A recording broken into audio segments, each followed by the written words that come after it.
السلام علیکم، کیسے ہیں آپ سب؟ آئی ہوپ کہ آپ سب ٹھیک ہوں گے۔ آج میں آپ کے ساتھ شیئر کروں گی حضرت عمر رضی اللہ عنہ کے اسلام قبول کرنے کا واقعہ، بہت ہی ایموشنل، جسے سن کر آپ کا ایمان تازہ ہو جائے گا۔ تو چلیے ویڈیو کو سٹارٹ کرتے ہیں۔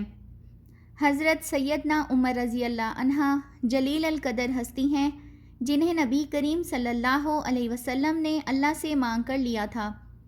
سب صحابی نبی کریم صلی اللہ علیہ وآلہ وسلم کے مرید ہیں، لیکن حضرت عمر رضی اللہ عنہ آپ صلی اللہ علیہ وسلم کی مراد ہیں۔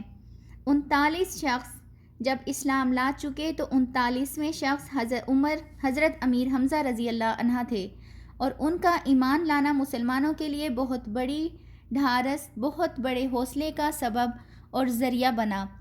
تو نبی صلی اللہ علیہ وسلم نے ہاتھ اٹھا لیے اور کہا، اے اللہ، ایک شیر دیا ہے امیر حمزہ، ایک شیر اور عطا کر دے، یہ تیری مرضی، عمر بن خطاب رضی اللہ عنہ دے دیں یا عمر بن حشام دے دیں۔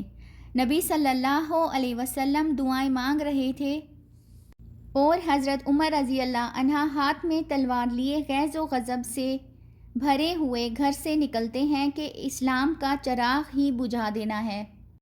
راستے میں ایک شخص ملے اور کہا کہ عمر تیور کچھ اچھے نہیں لگتے، خیر تو ہے، کدھر جا رہے ہیں؟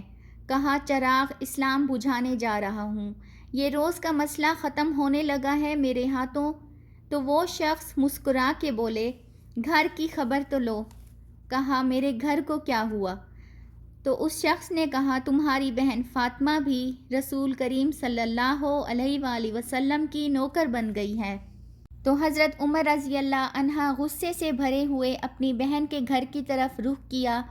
گھر کے باہر پہنچ کے سنتے ہیں کہ اندر سے قرآن پڑھنے کی آواز آ رہی ہوتی ہے۔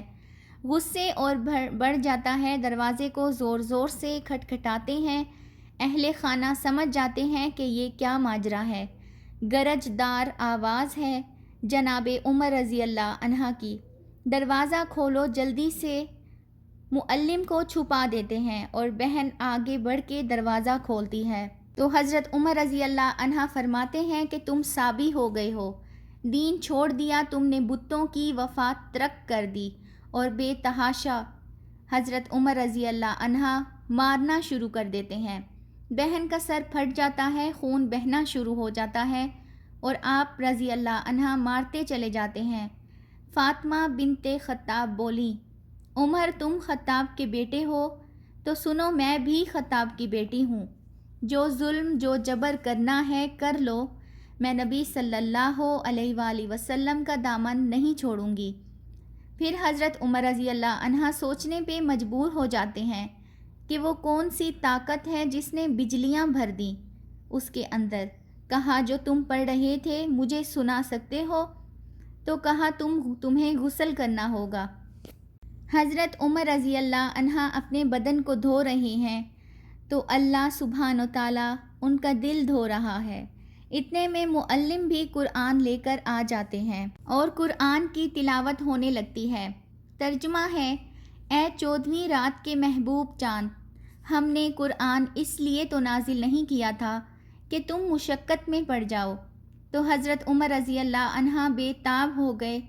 کہا عمر کی عمر برباد ہو گئی۔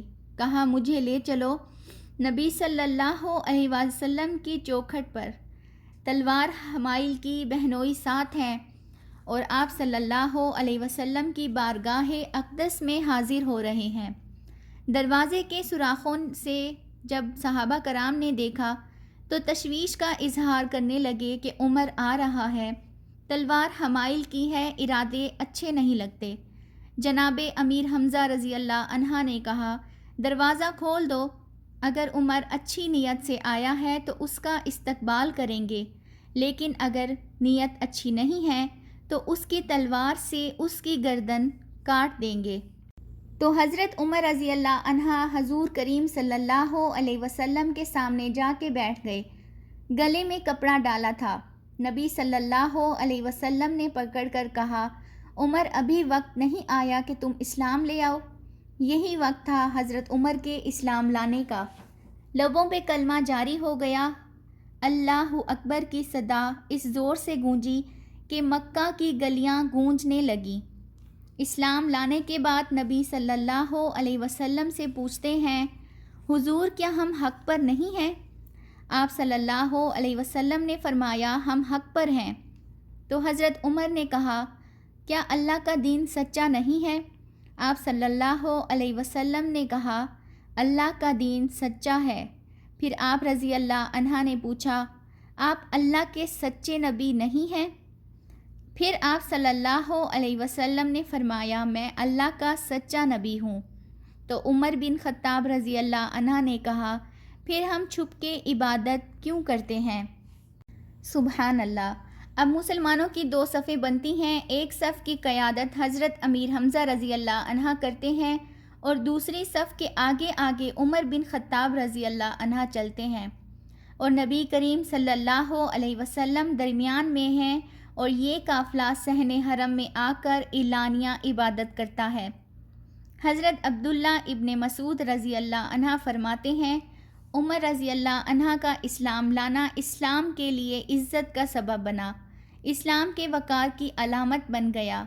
ایک ایک کے دروازے پر جا کر دروازہ کھٹکھٹا کے کہتے ہیں، وہ تو اور خبر سننے کے لیے بے چین تھے کہ یہ بانی اسلام کی زندگی کا چراغ بجھانے گیا تھا، کوئی خبر لایا ہوگا۔ تو وہ کہتے ہیں، آؤ عمر کدھر آئے ہیں؟ حضرت عمر بولے، میں تمہیں بتانے آیا ہوں کہ کمزوروں سے پنجہ آزمائی کرتے رہے ہو، آؤ مجھ سے مقابلہ کرو، میں محمد صلی اللہ علیہ وآلہ وسلم کا نوکر بن کے آیا ہوں۔ سبحان اللہ۔ نبی صلی اللہ علیہ وسلم نے فرمایا، جب اچھے لوگوں کا ذکر کرو، میرے عمر کا بھی ذکر بھی کیا کرو، میرے عمر کی زبان پر حق بولتا ہے، سچ بولتا ہے۔ عمر کے سائے کو دیکھ کے شیطان بھاگتا ہے۔ حضرت عمر رضی اللہ عنہ اسلام لائے تو زندگی کی ایک ایک سانس اسلام کے لیے وقف کر دی، حضور کریم کا پہرا دیا، آپ صلی اللہ علیہ وسلم کی ناموس کا پہرا دیا، آپ صلی اللہ علیہ وسلم کی شریعت کا پہرا دیا۔ اسلامی فتوحات پھیلیں تو پھیلتی ہی چلی گئیں، کبھی مصر فتح ہو رہا ہے، کبھی ایران فتح ہو رہا ہے، عالمینیہ افواج پہنچتی ہے 22 لاکھ مربع میل پر، حضرت عمر رضی اللہ عنہ کی سلطنت پھیل جاتی ہے، عدل و انصاف کا دور ہوتا ہے۔